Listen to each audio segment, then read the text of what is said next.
The NBA season has finally wrapped up, and there's a lot to discuss, from the NBA Finals to Kevin Durant being traded to the Houston Rockets, and my overall grade for the season as a whole. First, I want to start off with Game 7 of the NBA Finals. First off, a big congratulations to the Oklahoma City Thunder for winning their first NBA championship since relocating there in 2008. This year's NBA Finals gave us an epic worth mentioning. 7 games that saw big moments from Tyrese Halliburton, Gilgeous-Alexander, Chet Holmgren, Jalen Williams, Obi Toppin, Pascal Siakam, and TJ McConnell.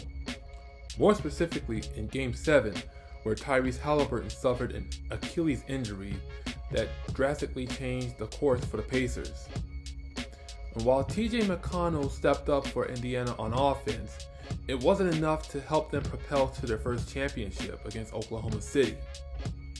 I commend Indiana for their tremendous playoff run, especially with Tyrese Halliburton hitting big baskets against Milwaukee, Cleveland, and the New York Knicks. So it's safe to say that Indiana could be one of the top teams in the East heading into next season, just like the Oklahoma City Thunder are going to be one of the top teams in the Western Conference. I definitely see Oklahoma City being a dynasty in the same vein that the Golden State Warriors were in the last decade, as well as the Lakers and the Spurs back in the 2000s. Gilgeous-Alexander is an MVP caliber talent, Jalen Williams is an all-star, and Chet Holmgren has been on fire with his defense. It's definitely safe to say that Oklahoma City is going to be a team that is long-term and is going to be a threat in the league.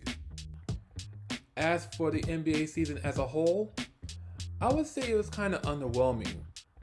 It wasn't good, but it wasn't bad. There were some good moments like the NBA Finals, which kind of bumped it up a bit, but there were some underwhelming moments like the All-Star Game, and here's why.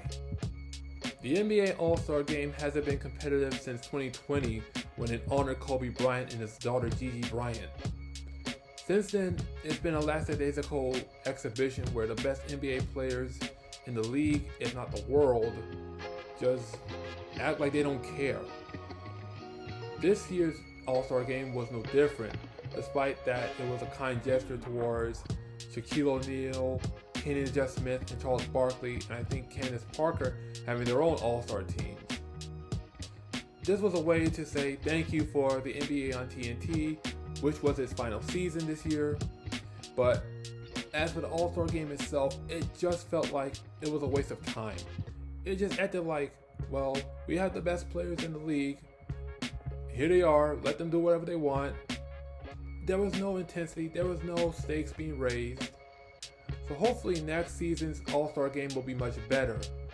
Because if it's not, then I don't know what's going to happen to the NBA All-Star Game, let alone NBA All-Star Weekend. Finally, I would be remiss if I didn't talk about the Kevin Durant trade that happened yesterday. After many weeks of speculation and rumors, Kevin Durant has finally been traded to the Houston Rockets in exchange for Jalen Green, Dillon Brooks, and a few first-round picks. There were a few teams that were connected or linked to Kevin Durant, including the San Antonio Spurs and the Miami Heat.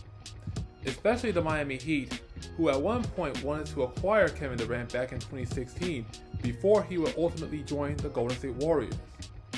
With Kevin Durant now on his 5th NBA team, the Houston Rockets look to be a contender in the Western Conference come next season. They already have an all-star in Alperen Sengun, plus Fred VanVleet. This team looks like they could be a threat to the Oklahoma City Thunder, given the fact that they were the number 2 seed in the Western Conference. And although they were bounced out in the first round, this won't stop them from going further for the years to come. Hey, if you enjoyed the video, give it a like and a subscribe. It'll help me create more content and continue on reaching out to newer audiences. I'll look forward to doing more videos during the NBA offseason, as well as more topics such as anime, mangas, movies, and other blurred culture and sports. So give it a thumbs up, tell your friends about it, and I look forward to doing more videos. I'm Deron Butler, reminding you to always run through the paint.